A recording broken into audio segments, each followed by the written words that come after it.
um, has it has a better option or a better lead source, but for about $500, I'm able to get 1,700 leads. To give you a return on the investment, I did do one deal on that, and it was a $15,000 commission. So it panned out okay. The second thing is, I prefer door knocking over cold calls. So I typically only make cold calls when there, when there's no other like when it's not a good time to be on the doors. I probably with it being 106 today, maybe today is a good day to start doing some cold calls. I also buy a local list too, so that way when I'm outdoors, I can go out and knock that list because I have their name now, and I can knock on their door and actually have their name. Now, with some of our other veterans, so I threw out leadwarehouse.com. Is there any other options out there that you all are using that you're getting good, cheap leads?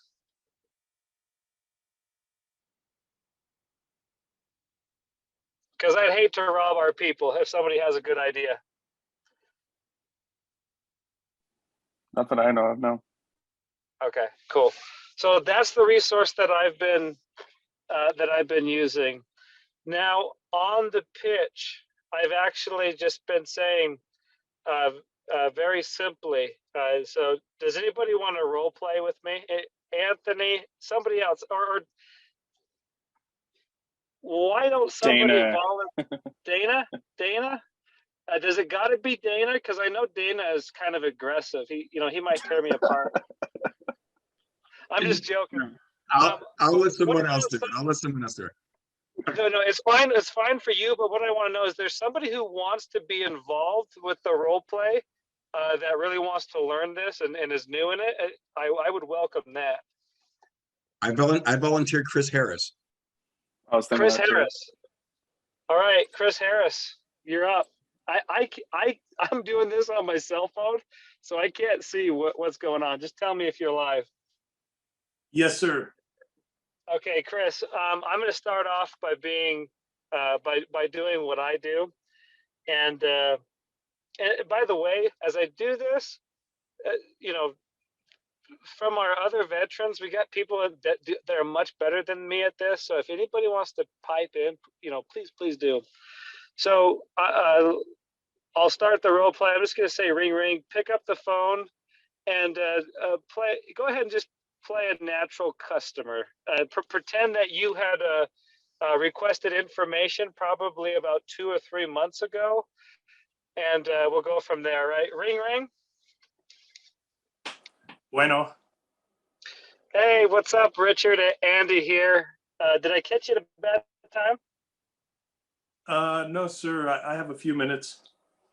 Not a problem. Hey, I'm just going through my records here, and I see here probably looks like it was June 31st. You had requested some information about solar panels, and I was just wondering if you could help me out. Did you go solar? Did you not go solar? What happened with that? No, I was just kind of curious. Just kind of clicked on it as I was scrolling. Okay. Well, now if you can think back, what was it that attracted your attention to the ad in the first place and perked your curiosity? Oh, it was probably just the thought of saving money. The thought of saving money. Okay. Perfect. Why though? Why was saving money at the top of the mind there?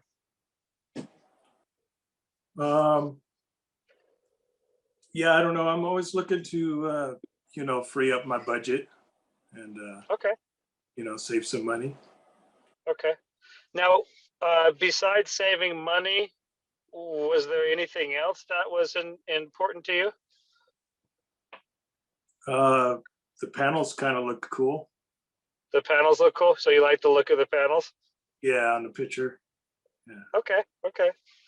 Perfect. Well, that's the first time I heard that. No, that's out of script. Sorry, I take that back.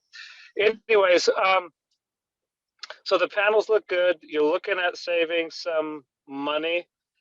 Let me ask, is it TEP that you have right now? TEP. I'm sorry, what is that? Sorry, that's my local utility. Pretend it's TEP. Pretend you're a Tucson customer. Okay. Is Yes, it sir. and, TEP. Yeah. and how long have you been with TEP? Yeah, probably like 15 years. Okay, 15. So what was it that had you choosing TEP as opposed to other options? Really didn't have much choice. Just a utility to me. That's a trick question. Yeah, no, not a choice. Now let me ask you this: when TEP raises the prices, what choice do they give you at that point? Yeah, no choice really. Yeah, it's kind of frustrating. Right. Now, are you opposed to being able to have a choice? You know, maybe be able to lower it, lock it in at a lower rate, and save some money. Are you? Would you be opposed to that? No, sir, absolutely not. Okay. Well, on your electric bill, do you remember what last month's bill was? Yeah, it was 122.57. 122.57. Okay. Um, I think that's perfect. So here's what I would suggest. With your permission, of course, I'd suggest that we set up an appointment. Um, I would come out and we would take a look at exactly how much money we could save you, because essentially what we're doing is we're just taking what you're paying, we're lowering that cost, and we're redirecting that into the panels. That way you're not exposed to these high utility bill fees that are coming up. Would that be appropriate? Yeah, I think so. Okay, cool. Well, let's do this. Let me confirm your information. So I'm going to confirm his name, phone number, boom, boom, boom. Okay, that's all correct? Yes, sir. Sounds Uh, good. Perfect. The last thing that I need from you is a copy of the bill. How do you get it? Do you get it in the mail or do you get it online? Online billing. Okay, you get it online. Can you pull up a copy of that for me real quick? I'll wait. Sure. Okay. So I'm gonna try to get him to pull up a copy of the bill and send it over to me. But over the phone, here's where we oftentimes run into problems. He's not at home. His wife takes care of the bill, this or that. So this is why I like to buy leads in the Tucson area. So that way it's within driving distance. So I can just say, hey, you know what? Are you home later this evening? Let me just drive by and pick up the bill. So I'll try doing that as well. And so that's kind of how we're doing it. I like to set, I like the fact of whether it's on the doors or whether it's on the phone. And like I said, I actually prefer the doors over the phone any day of the week because I can see their face. Um, when I'm setting the appointment, I actually am learning that asking for the appointment first, then I schedule the appointment, then I get their name, their phone number, their email address, and I notice that after they've given me their name, email, phone number, confirm their address, whether it's on the door or whether it's on the phone, now it's like grab a copy of the bill. They're already used to giving me all this information. And it's like, okay, here's a copy of the bill. Whereas if I ask for the bill before I set the appointment and ask for that information, it's like now we're like, why do you need the bill? Da, da, da, da, da. You know what I'm saying? We're kind of button heads there. Now let me go back and ask. Let me just throw this out to Dana, to Anthony, to some of our rock star hitters. What are some things that we could do better there? What are some things that were strong? What's some feedback that we got on that? Dana, me, you. Okay. I was just gonna say I love that hey, go ahead and get your bill. I'll wait. I love that you do that. Reason being is because I know a lot of people have either purchased leads or they're cold calling or they're at the doors or whatever. And one of the biggest disconnects for newer guys always is, or something that always kind of keeps them from getting to that next step, is them not being able to get the bill. And yeah, that's something that I actually implemented recently over the last probably couple months or so. For those that are purchasing leads from Bo, you obviously know it's a live transfer, and you know, a lot of people are able to schedule the appointment, but they can't get a hold of the bill. So what I did was exactly what Andy just did here. What I did differently was, you know, hey, do you, you know, I'd bring up the bill, and do you receive text messages, Mr. Hepworth? I do. Okay, go. I just text you. Did you get that text message? I did. Okay, can you go ahead and snap a photo of your bill and respond to my text with a copy of that bill for me, please? I'll wait. Oh, And I then like that. that's what I do. Yeah. So that's something that I've implemented recently when over the phone. And yeah, it's really higher my rate of getting a hold of a bill. So yeah, I like what you did, Andy. And then that just kind of, I'd text them right there. Or the next customer that actually tried that on, they're like, oh no, I don't get text. I was like, well, do you get emails? He's like, yeah. I was like, here, what's your email? And then, do you receive that email? Do you clean up? That's me. Can you go ahead and respond to that email? You know, with that one, I didn't wait on the bill for them because, yeah, but I still got the bill later that night. So yeah, so main thing, guys, when lead generating, cold calling door to door, whatever, get a hold of that bill. That's the main thing, main thing. So Yeah, Anthony, that's my let me feedback. ask you this. What Yeah. do you do when you run into this? Because this is this is something that I'm trying to get better at, that I'm working on, and you know, sometimes I just default. I'm coming out to your house to get the dang bill, whether you like it or not. Yeah. But when they say, Like that. hey, you know, I don't have it. I don't. You know, I'm not in the office. I'm not home. How do you handle that situation? Finding out when they are home. I mean, I think you did well in finding out how they receive their bills, whether it was online or paper. Because if it's online, that's where you can maybe push pay. Go ahead and log in right now. I have time. You know, where you can maybe push that. If you're in front of your laptop, in front of your computer right now, go ahead and log in, snap a photo of it with your phone, and send it over to me. But no, I mean, it's. I like that you bring it up. Paper or do you pay online?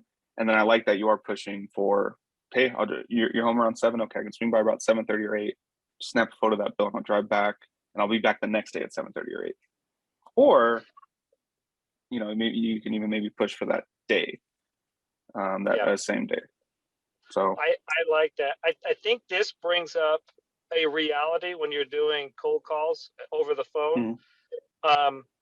Or anything over Zoom or phone. There is the reality that sometimes it's gonna take multiple follow-ups, because sometimes it's legit. The guy really is like, hey, I'm on a tractor right now. I can't, I can't do this, or I'm driving down the road.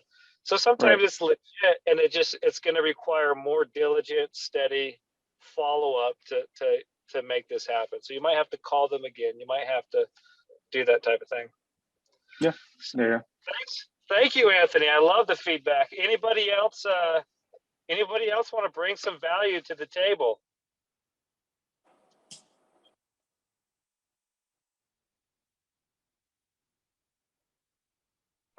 Go ahead, Dana.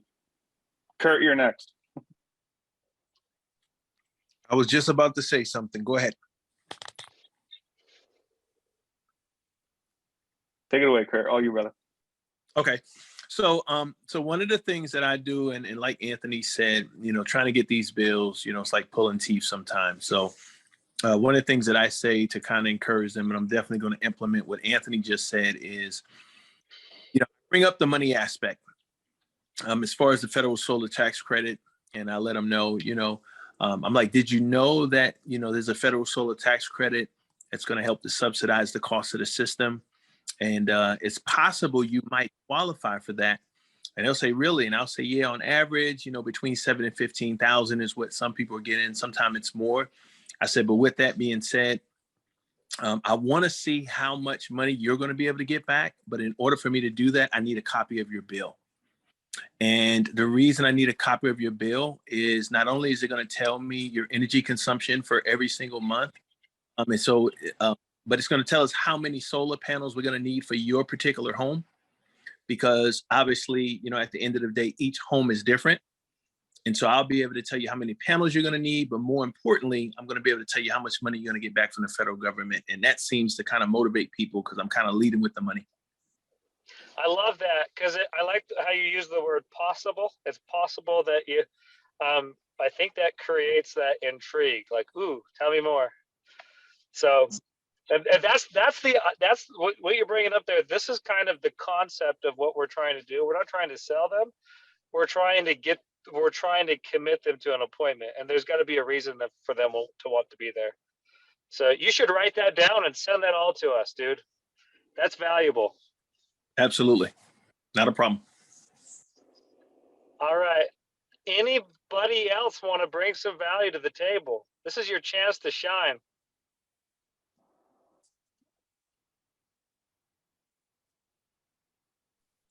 I will say that I think that the information is great, Andy. All the input is great. Just to help you all with your mindset going into this, not every conversation is going to be that fluid or that easy to have. You're going to have thick skin if you're going to do cold calling. It is a tough gig. And so again, I'm an advocate for all forms of activity.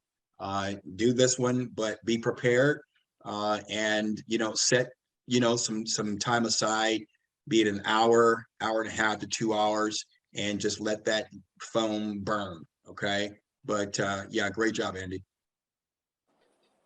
Dana brings up a good point. Dude, there are times, like, even though I'm a grown man of almost 40 years old and a father of 5 kids, dude, there's times where I want to go just have a bottle of water, put in some Little House on the Prairie, and just have a good cry, dude. It's rough. One trick that I do in my head is I tell myself, whether it's on the doors or whether it's on the phone, if I'm feeling discouraged, beat up, even my body language is out, I tell myself, if I go back into my car, if I put the phone down and I don't keep working, there's no chance that I'll have any success. But if I keep working, if I keep fighting through this, there's a chance. And do I want a chance or do I want no chance? And so I'm just like, just one more, just keep pushing. Sometimes sometimes literally all I can do is get to the next step. And what we do is not always emotionally stable. Our installs don't always happen when we want them to be, when they should, or when we want them to be happening. Money doesn't hit the bank account. So you have to handle all of these emotions, and that is probably the most important part. I think I'll ask one more question from the field, from you guys. How do you deal with that? Andy, one more question for you. I have another question for you. So are you utilizing text messaging at all before you make these phone calls, so it's not a complete cold call? Are you warming them up a little bit with maybe an introduction over text and then following up with a phone call? No, I have not, but I've actually been thinking about doing that, because you can be on the call for 4 or 5 hours, but you can send 1,000 text messages out on SalesMate. It costs like $2 or $3 to send 1,000 out, and I'm like, that could shortcut a ton of, yeah, no, I love it. So I haven't. Have you done that?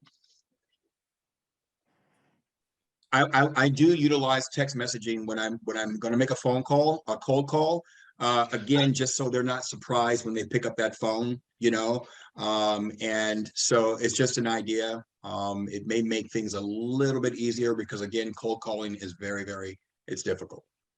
I did that for recruiting. I texted a bunch of resume leads, and I actually had somebody call me yesterday morning back at 7 a.m. and I never even was able to call the guy. And so that's a lot less exhausting. That's brilliant. Anybody else? So the last question that I have is, How do you deal with the emotional side of this business, of the cold calls, or I think it's the same whether it's on the phone or whether it's on the door, whether it's in a booth. Uh, how do you handle that? Anybody, pipe in. Yeah, I'll kind of chime in. So when I first got started in solar, I was knocking doors. I never really did the cold calling as far as the phone calls are concerned. But as far as knocking doors is concerned, I kind of use comedy because sometimes people answer the door and they're like, "Hey, what do you want?" You caught me right in the middle of the game. And one of the first things I would do to disarm is I would throw my hands up and I would take a step back and I throw my head back and I say, "Whoa, whoa, whoa." I'm like, "Man, you must get a lot of salespeople that knock on your door." And then I would pause. They would look kind of funny, like, "Aren't you a salesperson?" And then sometimes they would literally say, they're like, "Well, aren't you selling something?" I'm like, "Absolutely not. I'm simply doing a follow-up to the information that you received in your power bill." And they would say, "What are you talking about?" I'm like, "The renewable energy charge, did you see that on your bill?" And at that point, they're totally baffled. And they're like, "No, what are you talking about?" I'm like, "Well, listen, I know I caught you in the middle of something, but if you got a moment, let me tell you exactly what's going on." And then I will proceed to just kind of tell them, why I'm out there in the neighborhood. You've already received some information about the renewable energy program in your bill. You're actually paying towards it. And it's something that's on your bill. My job is just to simply to come out and talk to you about how you're going to save money with that very program that you're helping to pay for. I love it. I love it. So Joseph. He's in one of the sales things trainings that I'm actually paying for. The dude makes $1 million a year commission just off solar. I don't know his last name. All I know is his name is Joseph. But he talks about bringing it to light. And so, but whoa, you must get a ton of salespeople. And I've even been saying, yeah, I'm a solar guy. I know we're a dime a dozen right now. Out here in your neighborhood, it's worse than a used car lot. And say things like that, calling it out before they say it, because they're going to say it. It helps. So one more. Anybody else? I would say, and that's great information. That's great feedback that Curtis just gave you. I would say have a goal in mind. Okay. So if you can say, okay, I'm going to make 30 phone calls in an hour and a half, right? You're basing your success on your own goals, opposed to what Chris is doing or Anthony is doing. I'm setting my own pace, right? So if you can have a goal in mind, before you started, like when I go to my events, my goal was to have 5 appointments when I left there. Okay, so that's my goal. So if I hit that goal, that's great. If I surpass it, that's great. If I don't hit it, then I still have the experience under my belt, and maybe what could I do differently next time. But I'm not setting myself up for failure. Well, if I sit down for an hour and a half and I only make 3 phone calls, I don't get any appointments, it can really be a downer on you. Right. So if you can set some definable goals in place for yourself going into it, it's going to make things so much easier. That's powerful. That's power. I think that will change your business if you're setting key into, we do KPIs every Wednesday. And if you're constantly writing those down somewhere and making it a habit to do all you can to hit those, whatever they are for you, that will get you through a lot of times through the emotions, because if you can, I think that's where Ed Milet was talking about confidence. Real confidence, this comes from Ed Milet, which does not from me, but real confidence, he said, came for him when he set a goal, like, I'm going to be up by 6 a.m. And then he would do it. I'm going to make this many phone calls, and then he would do it. Then hey, I'm a man of integrity to myself, and I can trust myself with my own word. And that's where that real confidence, so that goal setting, hitting your numbers and doing whatever you can, that's where real true confidence in this business will come through. And it won't matter the emotions of the day, it won't matter what's going on, you'll be able to plow through it. So that's all I got. Awesome, Unless awesome. anybody else has something else. I actually see a couple comments or message or questions in the chat here. I'm going to shoot your way, Andy. Sure, yeah. Well, Kurt did mention that he used agedleadstore.com. Kurt, I don't know if you want to maybe just talk about that for a minute, maybe some responses that you've gotten from that. Yeah, absolutely. So with Age Lead Store, if I remember correctly, the people have responded within 90 days. They do have some a little older. Obviously, the older they are, the cheaper they are.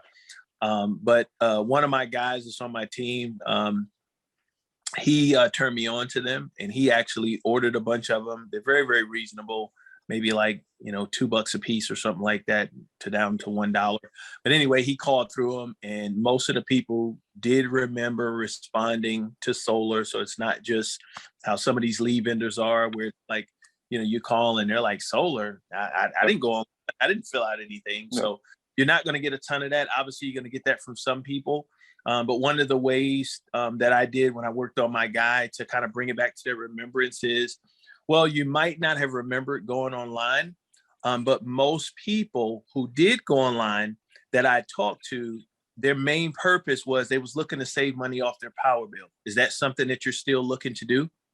So even though they don't remember responding, just kind of throwing that in, they're going to say, well, yeah, who doesn't want to save off their power bill? And then you can act kind of go from there, and then pick up to from where your script left off. But yeah, they're pretty good, guys. Okay, that's good to know. It's good to know. And yeah, so Tracy asked, and if you want to answer this as well, are age leads good? Are age leads good? Yeah. Only if I'm good. So fair enough. Yeah. So here's my opinion on aged leads. So they are cheaper and they require more work. So as the lead gets cheaper, as it gets older, there's more of a labor investment. So as my dollar investment goes down, maybe not always, because there are some expensive leads that are a ripoff, but in some cases, if my dollar investment goes down, my labor investment goes up. So if I'm able to work and the reality is it's going to take, not like for me, and some of you may be better, but for me, it's probably going to take 200 calls to actually get a bill, because maybe 150 of those calls don't pick up. And then maybe 10 or 15 of them already have solar. And since they're aged, maybe some of them moved out. And so finally, out of 200 calls, I might get a bill.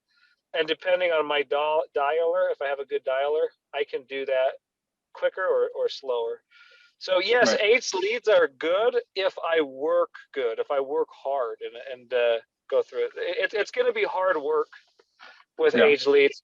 At the same time, though, there's also this possibility that they've already looked at a couple quotes, and now you're the last look. Yeah, that's good. And my input on that would definitely be, and Dana kind of alluded to this earlier, but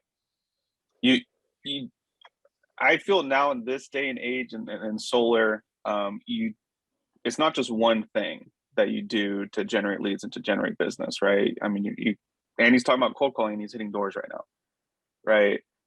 He's receiving leads or purchasing leads, and he's mentoring leads as well, right? Dana's doing all that, and he's doing events, and right. So you want to do 4, 5, 6 different things, and I think a lot of it comes with how you lay your day out and your goals, and devoting certain times and certain days to specific event. I mean, no one can get a hold of Dana this weekend because he was at his event, but he made 8-9 grand, and that number's counting. So. Yeah, I mean, definitely this is all stuff that you guys want to do just kind of on the side. Don't invest everything into, and all your time, all your efforts, all your money, all everything into cold calling, or just door to door, or just events, or just purchasing leads, or whatever. So yeah, definitely something to supplement what you're already doing. And then yeah, that's all I got. But I did see another comment from Tom, or a question. in regards to certain utilities with multiple pages of bills. Like I know PG&E out here in California has like 8 pages right now, and each page is something else that we need, some pertinent information. It's not like we can just get the front. But my thing is obviously know your utility, know the area that you're working in, know how the utility bills are laid out, so you know what to ask for. But B, most utilities do have at least that chart, first page, second page, whatever, but they do have a chart that shows the last 12 months of consumption. At least get that. Work with your mentor, at least get that chart. That gives you a good understanding, and it gives your mentor a good understanding of how they consume energy. So it's enough information to kind of build a proposal on. So, Hey, one question I have for you, Anthony. Yeah. Because I'm hearing some solid pitches tonight.